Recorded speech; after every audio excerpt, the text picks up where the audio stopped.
தமிழக மாணவர்கள் இளைஞர்களின் வரலாற்று சிறப்புமிக்க எழுச்சியை தொடர்ந்து தமிழகமெங்கும் பெப்சி, கோக் உள்ளிட்ட வெளிநாட்டு பானங்களை மக்கள் தாங்களாகவே புறக்கணிக்க தொடங்கியுள்ளனர். சென்னை வடபழனியில் பெப்சி, கோக் உள்ளிட்ட வெளிநாட்டு குளிர்பானங்கள் குடிக்க மாட்டோம் என கூறி பொதுமக்கள் அவற்றை புறக்கணித்தனர்.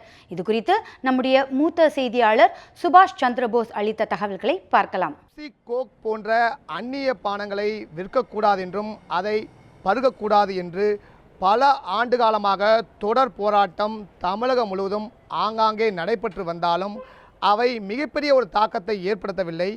இருப்பினும் சமீப காலமாகவே பெப்சி, கோக் போன்ற அந்நிய பானங்களை பருகக்கூடாது என்கிற விஷயம் இளைஞர்களிடையே சமூக தளங்கள் மூலமாக தொடர்ச்சியாக தற்போது பிரச்சாரம் செய்யப்பட்டு வருகிறது. இந்த நிலையில் ஒரு மிகப்பெரிய ஒரு மாற்றம் தமிழகத்தில் உருவாகி இருக்கிறது என்றுதான் கூறப்பட வேண்டும்.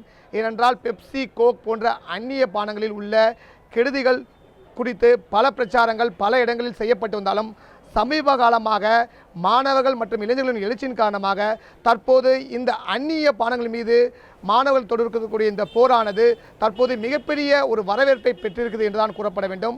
மாணவர்களுடைய இந்த கருத்துக்கும் இளைஞர்களுடைய இந்த கருத்துக்கும் செவிசாய்க்கும் வகையில் வியாபாரிகளும் தற்போது தங்களுடைய ஆதரவை நல்கியுள்ளனர். குறிப்பாக வியாபார சங்கத்தினுடைய தலைவர்களெல்லாம் அறிவித்துள்ளார்கள். இன்னும் ஒரு மாதத்திற்குள்ளாக பெப்சி, கோக் போன்ற அந்நிய பானங்களை கடைகளில் விற்க மாட்டோம் என்கிற முடிவை எடுத்திருக்கிறார்கள். இதற்கு பல தரப்பட்ட மத்தியில் வரவேற்பு இருந்தாலும் ஒரு சிலர் பெப்சி, கோக் போன்றவை தாங்கள் விரும்பக்கூடியது, தங்களுடைய சுய தேர்வை உடையது, அதில் தனிநபருடைய விருப்பத்துக்கு உட்பட்டது, இதில் மற்ற இயக்கங்களோ மற்ற வியாபாரிகளோ முடிவெடுக்கக்கூடாது, நாங்களாகவே புறக்கணிக்கிறோம், நாங்களாகவே வேண்டாம் என்றால்தான் அதை ஏற்றுக்கொள்ள வேண்டும், திணிக்கக்கூடாது என்கிற ஒரு கருத்தும் இருக்கிறது. இந்த நிலையில் இளைஞர்கள் என்ன நினைக்கிறார்கள், தற்போது வியாபாரம் எப்படி இருக்கிறது என்பதை அறிவதற்காக நாம் வடபழனியில் உள்ள ஒரு பகுதியில் இருக்கிறோம். அங்கே கேட்போம். இந்த ஒரு தாக்கம் எப்படி நினைக்கிறீங்க? அதாவது பெப்சி, கோக் போன்ற விஷயங்கள்லாம் யூஸ் பண்ணக்கூடாது பல ஆண்டு காலமாக பல பிரச்சாரங்கள் பண்ணப்பட்டது. அப்போ எல்லாம் வந்து ஒரு வீடியோவாக பார்க்கப்பட்ட விஷயங்கள் வந்து இப்போ வந்து உண்மையிலே அது எப்படி பார்க்கப்படுது? ஆரம்பத்துலேருந்து சொல்லி வந்துட்டு இருந்த ஒரு விஷயம் தான். பட் இப்போ எல்லாரும் வந்துட்டு அதனுடைய ஒரு மெயின் விஷயமே இதுதான். அதான் நான் முதலேருந்து சொல்லிட்டு இருக்கிற விஷயம் அதுதான். இதை வந்து திறக்க ஆரம்பித்தோம் அப்படின்னா இல்லை பல உண்மைகள் நம்மளுக்கு வெளியே வர ஆரம்பிக்குது. ஏன் நிறைய பேர் வந்து இப்போ டெமான்ஸ்ட்ரேட் பண்ண ஆரம்பிச்சிட்டாங்க. பெப்சி நிஜமாகவே வந்துட்டு ஒரு சில விஷயங்களுக்கெல்லாம் குடிக்கிறத தவிர மற்ற விஷயங்களுக்கெல்லாம் வந்து இந்த மாதிரிலாம் நடக்குதா அப்படின்னு வீட்லேயே ஃபோட்டோஸ் எடுத்து அனுப்புகிறவங்கலாம் நிறைய பேர் மாறுவாங்கன்னு நினைக்கிறீங்களா? கண்டிப்பாக இப்போவே வந்து நிறைய பேர் வாட்ஸ்அப்பில் அனுப்ப ஆரம்பிச்சிட்டாங்க. இனிமேல் வந்து இந்த விஷயத்தெல்லாம் நான் சில பேர் சத்தியம் பிரமாணம்லாம் வந்து ஃபேஸ்புக்கில் போட ஆரம்பிச்சிட்டாங்க. கண்டிப்பாக அந்த உணர்வு இருக்கிறவங்க நீங்கள் இங்கே இருக்கிற வியாபாரிகள் கிட்ட கேட்டாலே தெரியும். அவங்களுக்கே வந்து இதுக்கு முன்னாடி விற்றதுக்கும் இப்போ விற்காமல் இருக்க போகிறதுக்கும் என்ன ஒரு டிஃப்ரென்ஸ் இருக்குங்கிறது கண்டிப்பாக தெரிஞ்சுக்கலாம். ஜல்லிக்கட்டு நடக்கும்போதே நம்மளோட மாணவரோட ஆதரவு அதிகமாக இருந்து அதே மாதிரி தான் இப்போ இந்த பெப்சி, கோக்கும் இருக்குது. இப்போ எதுக்கு சொல்கிறேன்னா, நம்ம உள்ளூர்லேயே வந்து இளநீ ஜூஸ், ஃப்ரெஷ் ஜூஸ், எலுமிச்சம்பழம் நிறைய வகைகள் இருக்குது. நம்ம வந்து உள்ளூரோட வியாபாரத்தையும் பெருக்கலாம். இதை குடிக்கிறதுனால கெடுதல் தான் பெப்சினால். அதுவும் வந்து தடை செய்யப்படணும். நம்மளோட உள்ளூர் வந்து விவசாயம் மெயின். நம்ம நிலத்துலேருந்து தண்ணி எடுத்து தான் அதை விற்கிறாங்க. அதுக்கோசம் தான் மெயினாக இது பண்ணுறது. இது வந்து இளைஞர்கிட்ட வந்து வரவேற்பாக தான் இருக்குது. உங்களுடைய கருத்து என்ன? நீங்கள் பெப்சி ஒரு நாள் சாப்பிட்டுங்க, உண்மையை சொல்லுங்கள். இது திடீர்னு இவ்வளோ நாள் சொல்கிறதுனால எல்லாம் சொல்கிறதுனால செய்கிறீங்களா, இல்லை ரகசியமாக குடிப்பாங்களா, இல்லை எப்படி இருக்கும்?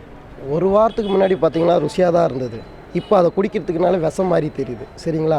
என்றைக்கு நம்மளுக்கு பாதுகாப்பு இல்லை, என்றைக்கு இந்த மாதிரி ஆச்சோ அன்னிலேருந்து நம்ம தமிழ்நாட்டில் என்ன இருக்கோ, இளநீ இருக்குது, ஜூஸ் இருக்குது, இந்த மாதிரி நல்ல விஷயத்தை குடித்தா நம்மளும் கொஞ்ச நாள் இருக்கலாம், கொஞ்ச நாள் வாழலாம். சரிங்களா? இதோட இந்த ஜூஸு, கோக்கு, பெப்சி இதெல்லாம் தூக்கி போட ஆரம்பித்தாலே நம்மளோட வாழ்க்கை, நம்மளோட நலம், நம்மளோட இந்தியா எல்லாமே நல்லபடியாக வளரும்.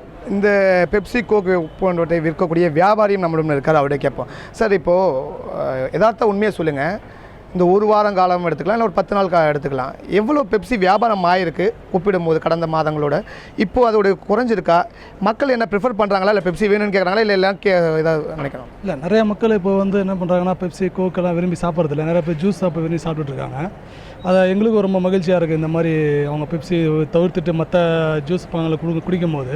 பெப்சி, கோக் விற்கிறதுனால உங்களுக்கு ஒரு நாளைக்கு எவ்வளோ வருமானம் கிடைக்கும்? அதே சமயம் இளநீ, ஜூஸ் போன்ற விற்கிறதுனால உங்களுக்கு எவ்வளோ வருமானம் கிடைக்கும்? அதோடைய ஒப்பீடு இதோட எப்படி இருக்கும்? லாபம் வந்து பார்த்திங்கன்னா பெப்சி, கோக்கை விட இப்போ இளநீரில் இதில் மாதிரி தான் லாபம் அதிகம். நாங்கள் இதையே தான் விரும்புகிறோம். நாங்கள் இளநீர் இந்த மாதிரி ஜூஸ் வகைகளை விற்க தான் நாங்கள் விரும்புகிறோம். இதை நாங்கள் கண்டிப்பாக நிப்பாட்டுறோம். பெப்சி, கோக் போன்றவங்களாம் ஃப்ரிட்ஜெலாம் கொடுக்குறாங்க. அதுவும் வியாபாரம் பொருளை பாதுகாப்பு வைத்தது. இப்போ அவையெல்லாம் வந்து வாங்க மாட்டேன்னு சொன்னால் கண்டிப்பாக அந்த பொருளை எடுத்துகிட்டு போவாங்க. அதுக்கு மாற்று வழி ஏதாவது உங்ககிட்ட இருக்கா? இல்லை அவங்க எடுத்துகிட்டு போக தாராளமாக எடுத்துகிட்டு போகலாம். எங்களுக்கு பல ஜூஸ் விற்கிறவங்களுக்கு ஃப்ரிட்ஜு அவசியம் கிடையாது. அது எங்ககிட்ட தனியாக இருக்குது. அதனால் அதை பற்றி நாங்கள் கவலைப்படவும் இல்லை. அது தாராளமாக கொடுத்தம்பறதுக்கு தயாராக தான் இருக்கும்.